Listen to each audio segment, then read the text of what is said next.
the local and international, and secretaries to cabinet, the permanent secretaries, Mr. President of APAM with your executive, as well as WAPAM executive.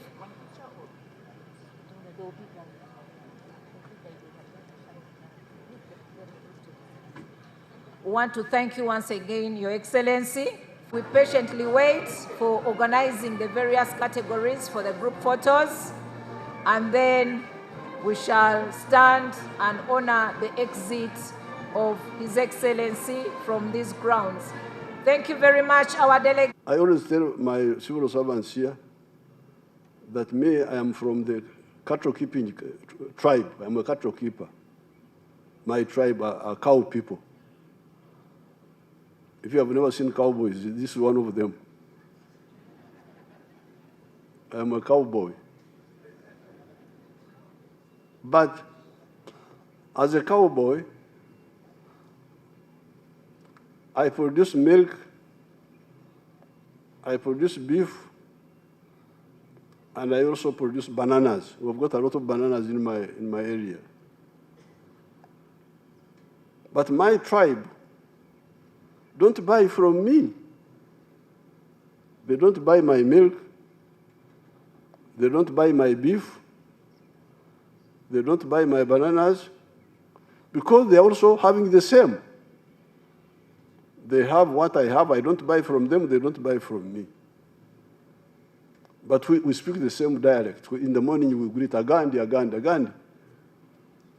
But Agandi is not solving my problem of money. I need money. I don't just need a Gandhi. How are you? What are the Agandi means? What are other news? Now, the people who buy my milk, who buy my beef, who buy my bananas, are after people from the other parts of Uganda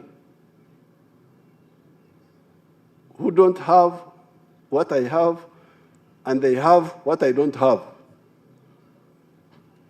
So Uganda is more useful to me in terms of prosperity than just my tribe. My tribe is useful because if I have a lot of milk and my neighbors have a lot of milk and beef and bananas, marketing is easy. We can easily market because we have got big volumes. So in that way, they help me. But beyond that, when you see that Museveni has got a good house in the village, it is because of Uganda. Uganda is the one which is buying my milk, buying my beef, buying my bananas. So that's why in our movement, we said ideological principle number 1 is patriotism. You must love Uganda. Why? Because you need Uganda for your own good, for your own prosperity. If you want a good house, if you want a car, you want a good life for your children, love Uganda. Don't go my tribe, if you say my tribe, you are an enemy first and foremost of your tribe. Because if there was no Uganda, your tribe would be in a bad situation. Unless, of course, they are parasites doing nothing. When parasites are doing nothing, they don't know what they miss. It is good to be asleep, because when you are asleep, a snake can come in the house and kill you. You will not even know that you are going to die. So sleeping is also good. Kulala. Ukiwa umelala, huwezi kujua hatari iko wapi. So that's why ideology is very crucial. When you push politics of ideology, of identity, of tribes, religion, do you know where your own future lies? You're committing suicide. But then, when people wake up and they start producing, the good thing is that many of the Africans are asleep. Dormir beaucoup. And of course, they are asleep, they don't know what the problem is. And these Ugandans here were asleep until NRM came and woke them up. When we woke them up, oh, now they are producing a lot of milk. They are producing 5.3 billion liters of milk, but they consume only 800 million liters. So there's a surplus of 4 billion, which is growing.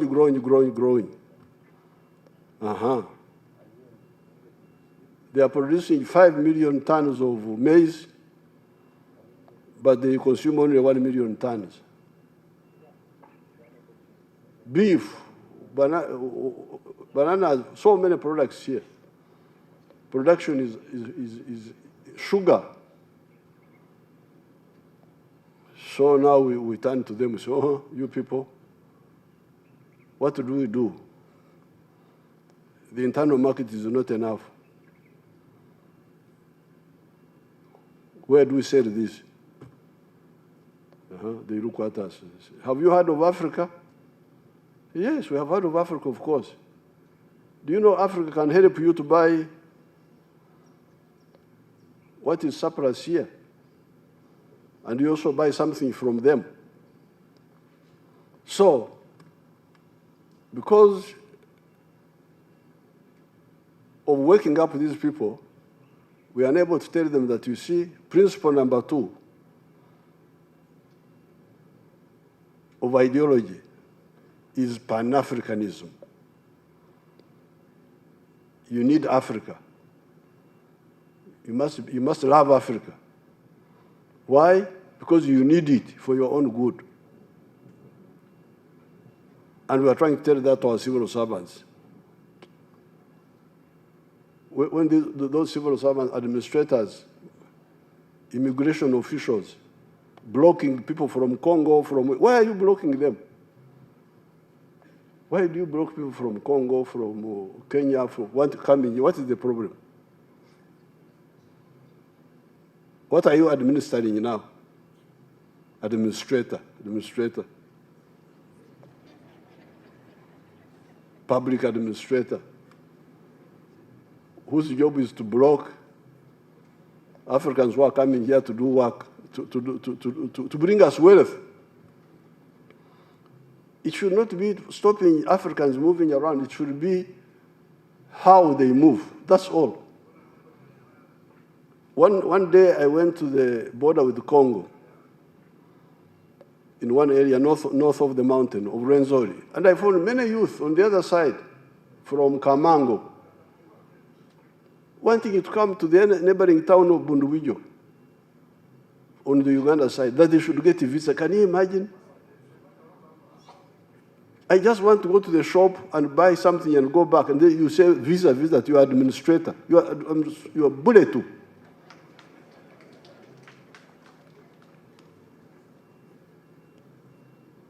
You are confused.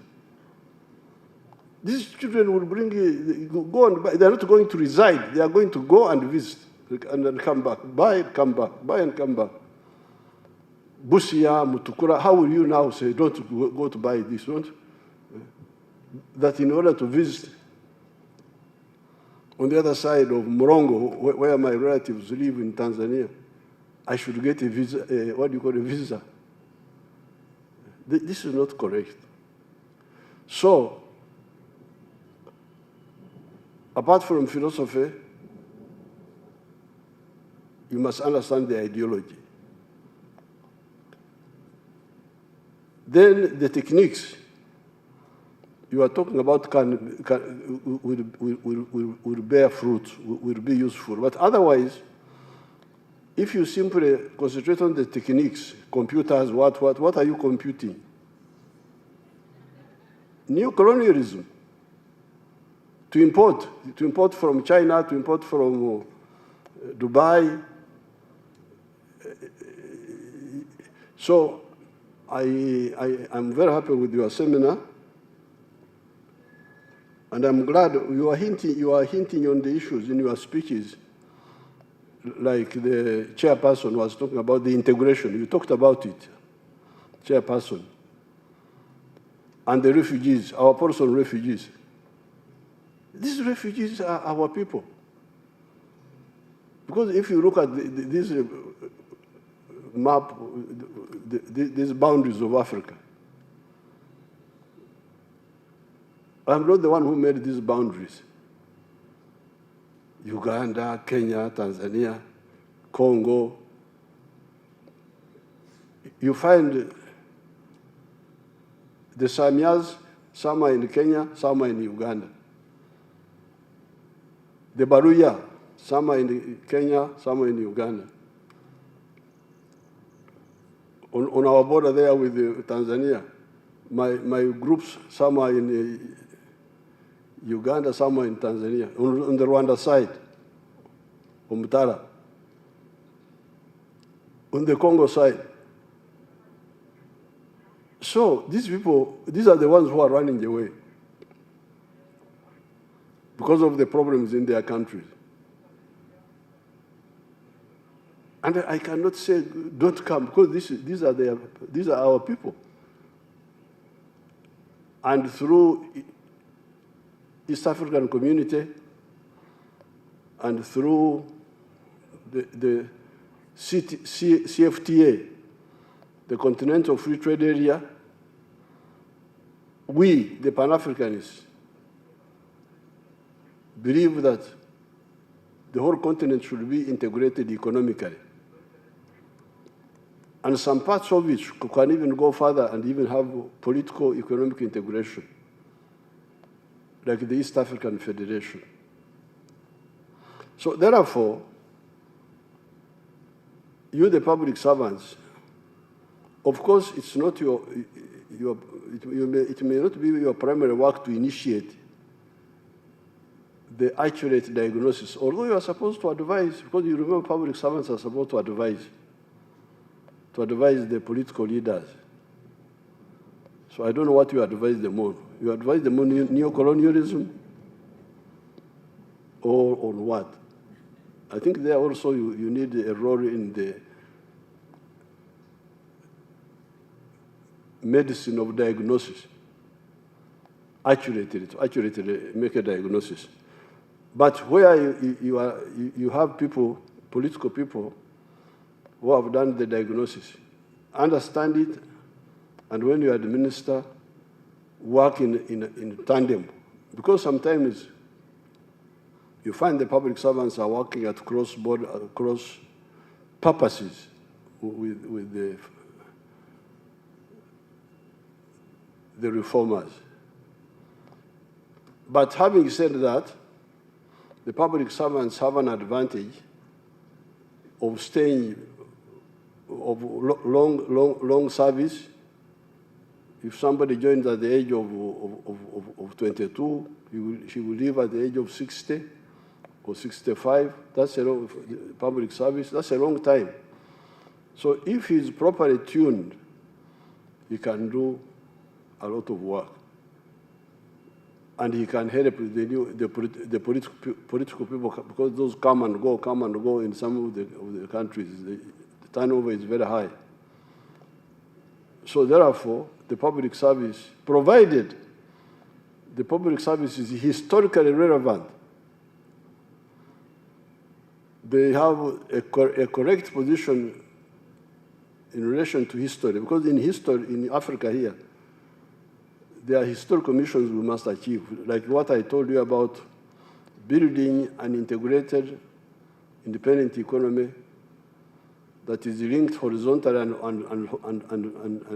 vertically. If we don't do that, you can be sure we are going to fail. And the country will collapse. These are the problems you are seeing in some parts of the continent. You find the country cannot fund an army, and they need a foreign army there. Can you imagine? When we came into government here, some foreign countries came. They wanted, this is what they call SOFA, Status of Forces Agreement. They wanted to have us have a SOFA, status of forces agreement, where, so I said, okay. Then we do some document. So when our soldiers come here to train, to do what? If they make a mistake, they shouldn't be punished here. They should be taken back to their country to be punished there. Huh?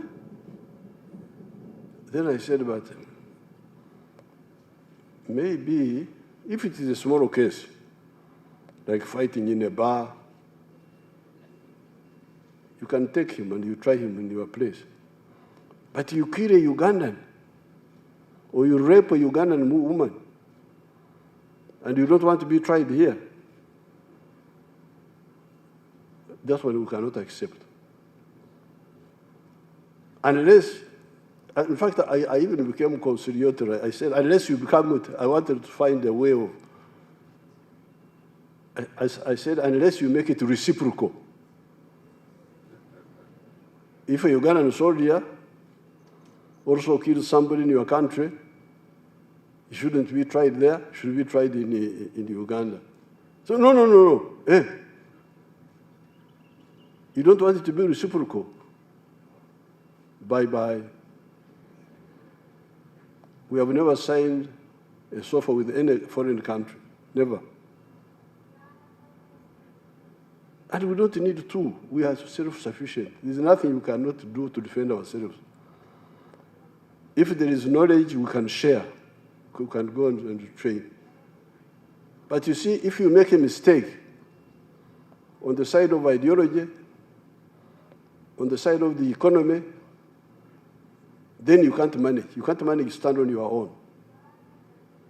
That's why you must succumb and go into all those complicated, very dangerous situations which would end into your collapse. So, conclusion, public service. Thank you very much for inviting me. I didn't have a written speech.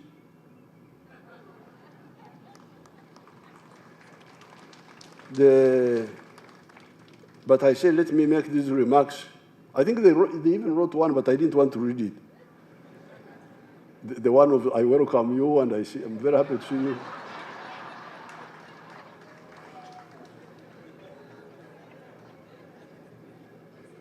That I can say in a few words, but in addition to the techniques of administering, please ensure that the context in which you administer is correct. The diagnosis, actually the issues are two, diagnosis and prescription. For socio-economic, ideological issues. I thank you, and what do I do now? I open the conference.